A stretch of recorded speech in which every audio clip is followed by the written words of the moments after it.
put out an early episode of Child Bride. We got a little video on Priscilla and her minions that are kind of attacking right now.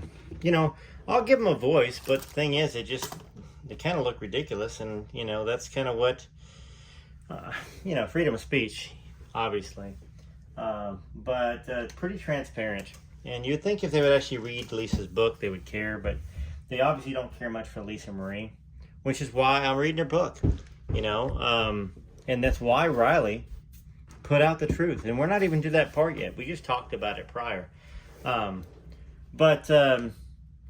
Yeah, so stick with me. There's a lot of books I'm going to be reading, not just, the Faith of Elvis, Elvis in the Army by William J. Taylor, My Army Days with Elvis. We're going to keep reading Child Bride. We're going to keep reading Elvis and Kathy, and there's a bunch of other books too that we're gonna end up reading. We're gonna read Are You Lonesome Tonight? There's some stuff in here that's interesting, and once again, I try to give books open. Let me preface this. I read that book when I was 17, maybe 18,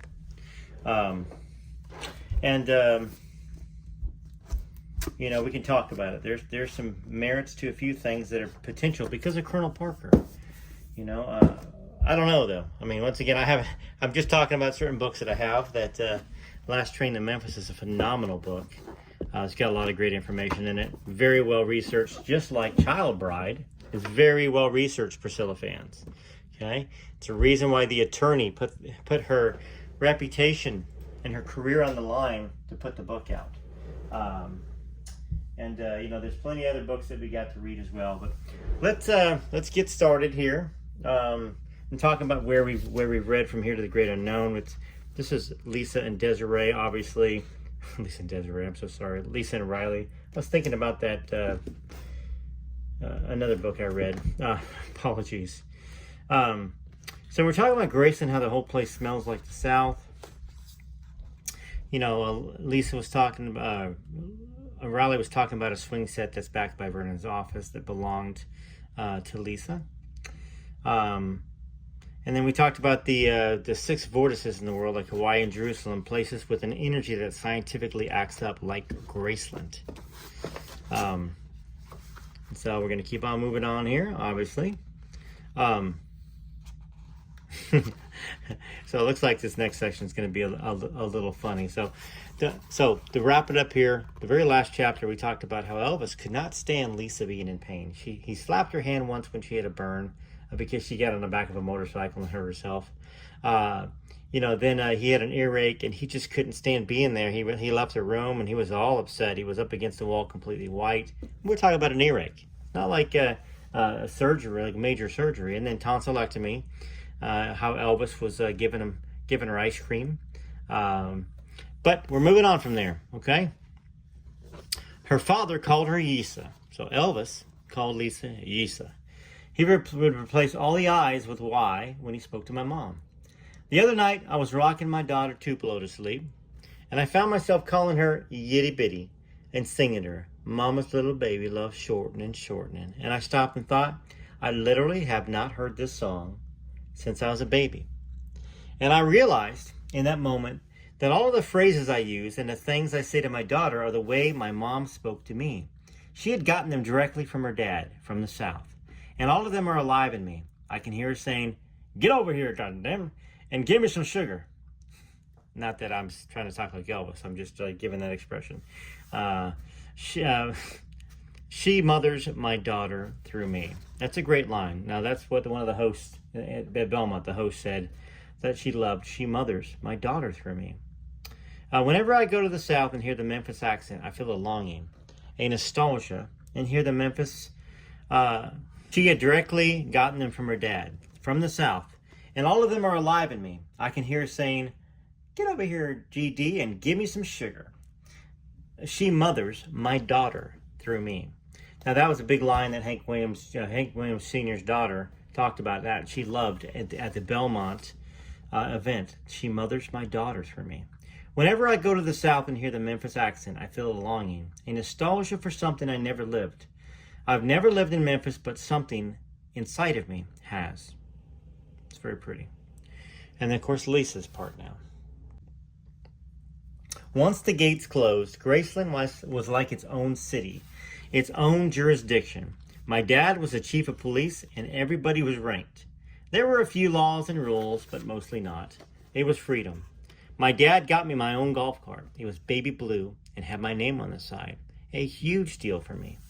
There were a bunch of carts. Me and my friends would tear the lawn up with them, crash into each other in head-on collisions, or try to decapitate them by running into a tree branch. Full-on demolition derby all day long. I would drive once full speed through a fence, and the next morning it looked like nothing happened. The fence was completely put back together. There was a shed across the lawn in the backyard. My dad would use it for target practice with his rifles and guns, but at some point, for some reason, it was used to store firecrackers. Now, y'all know that place. It's right next to Vernon's office. You walk through it and you look at it, and it don't look like much, but supposedly there's still bullet casings and stuff in there and in the walls.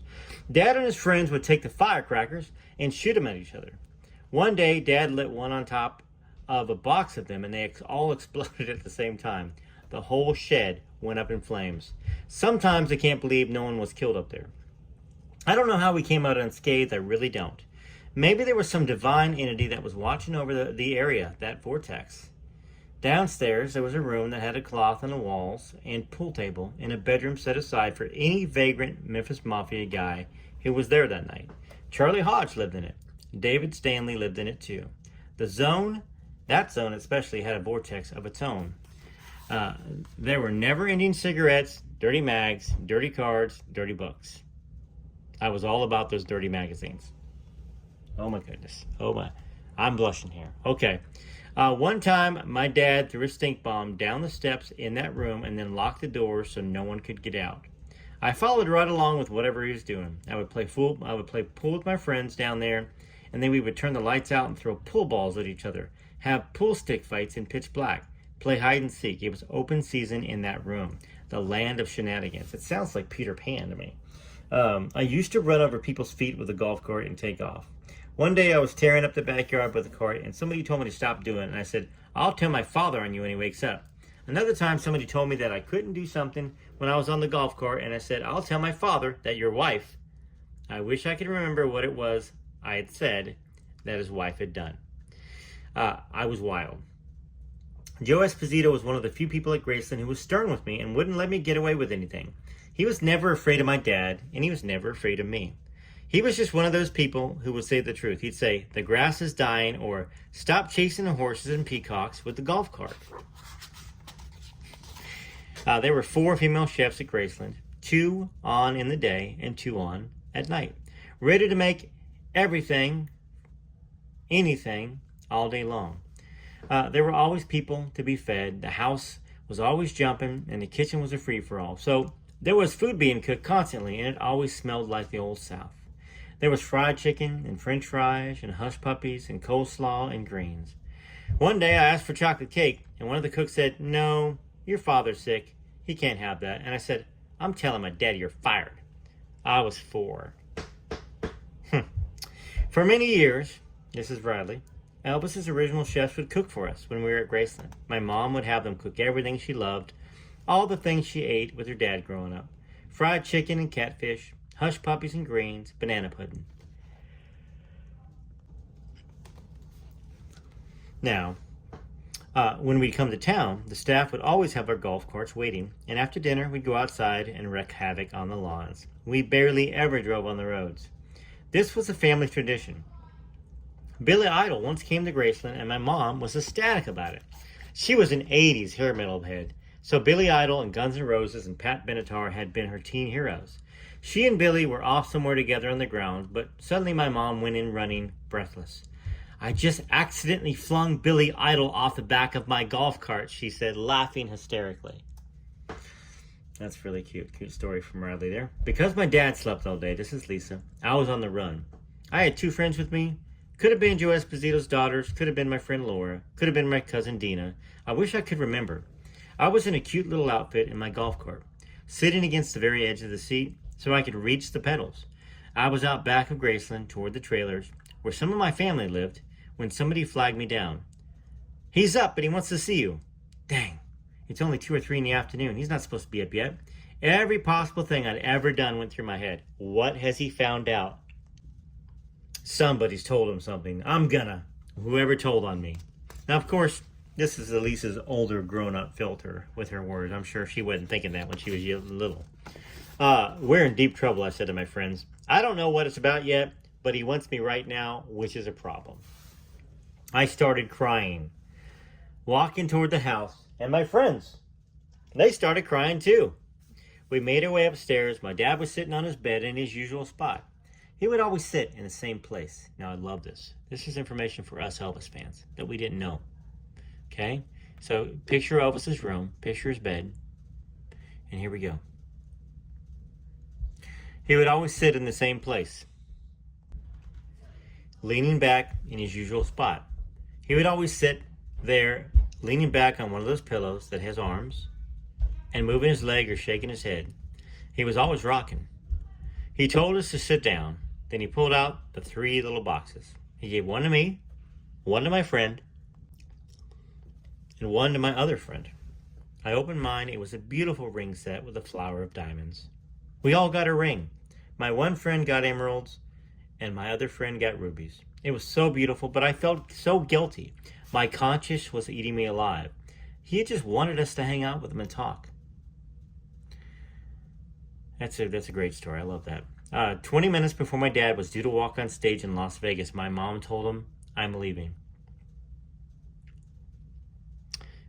Great job, Priscilla. Just wonderful. What a woman. And he still had to go out and perform. I was 4 when they split up, but I remained so close with my dad. I knew how much I was adored, how much he loved me. I knew that I absolutely hated leaving him.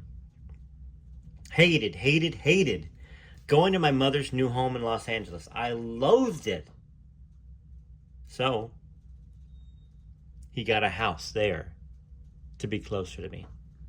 When I was in LA, he'd call all hours of the night to talk to me, or just leave a message on my phone. I was taking piano lessons there at one point, and he would want to hear them, so my mother would put the phone on the piano so he could hear me playing. I would do anything he wanted. I would sing, I would dance. He always wanted me to sing. I didn't love it, but I knew it made him happy, so I did it. He wanted me to learn green sleeves on the piano, so I did. He could have said, chop off both your feet, and I would have done it, just to make him happy. Now, here's a little controversial part. This is Lisa. Lisa wasn't there, but Lisa must have heard the stories. Maybe the family members. I'm assuming it has to be from family members. Could have been from Priscilla. But, this is a hard paragraph chapter to talk about because there's a lot of ideas that this is kind of made up. I don't know. I personally don't know. And I don't know if I have an opinion on it. Lisa says, Dad and his mother, Gladys, had been so close. But she loved him so much that she drank herself to death worrying about him. She just couldn't bear him being away in the army. He went to Germany, and then she died because of it. And that left my dad with his demons, self-destructive demons, and he acted out on them. I have everything in me that wants to numb out too and do the same effing thing. My great-grandmother, Minnie Mae, was known as Dodger because if he threw a football or something at her, she'd always dodge it. Dodger was old and always in a rocking chair, watching TV with her snuff pipe in her hand. She came out of her downstairs room maybe once or twice a day. When my dad got me a horse, and I don't think it was for any special occasion, he was leading me through Graceland on that pony, right through the house.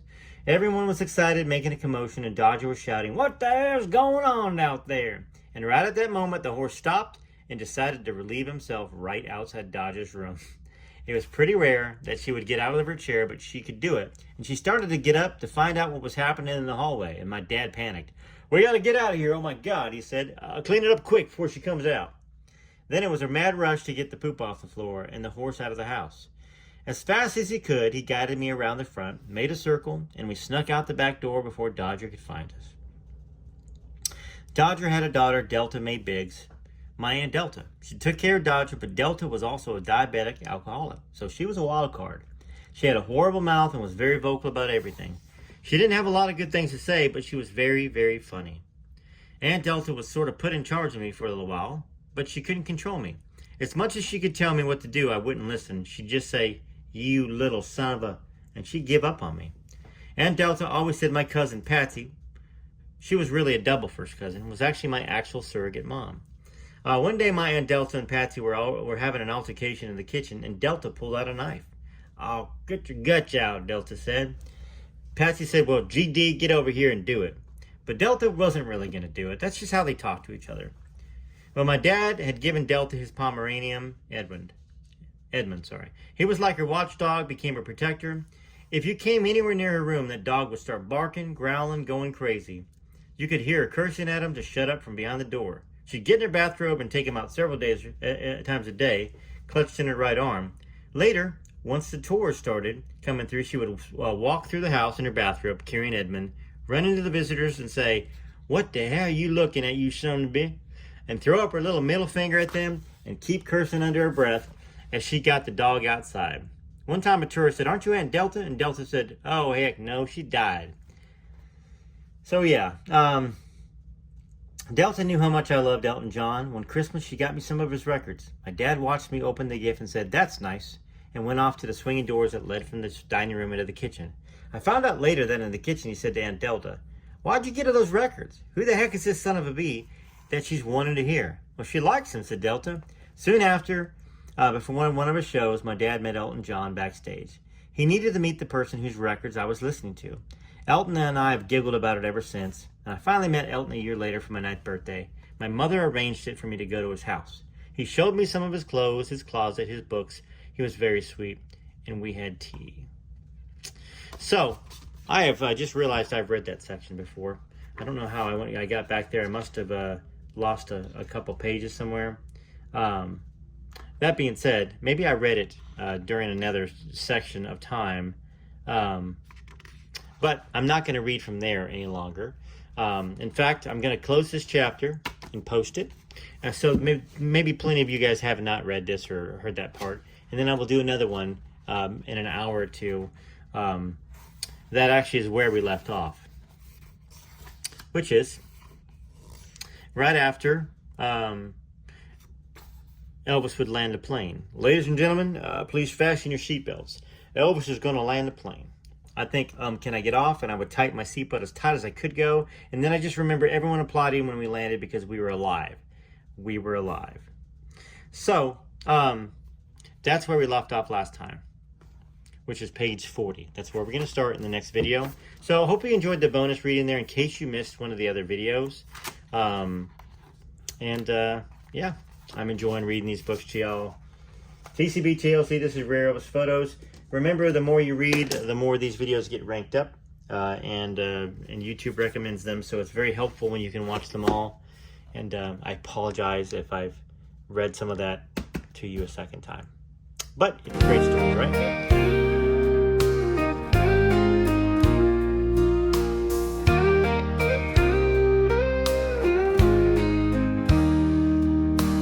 Heaven has a special place for angels just like them, those that gave their everything and sang those precious hymns, like where no one stands alone, and how great thou art.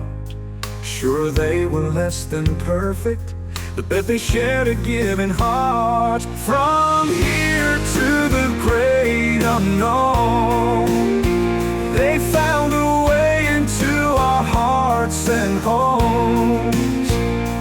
Elvis and his sweet Lisa Marie won't be forgotten for all of history.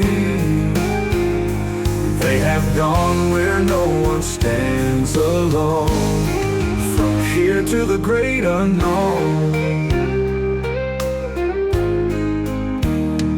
One was born in 1935, as poor could be.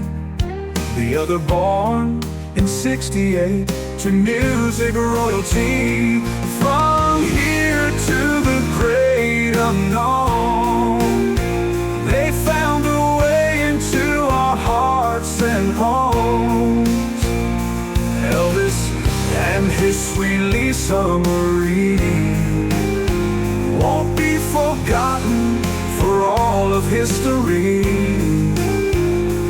They have have gone where no one stands alone. From here to the great unknown. One was born in 19...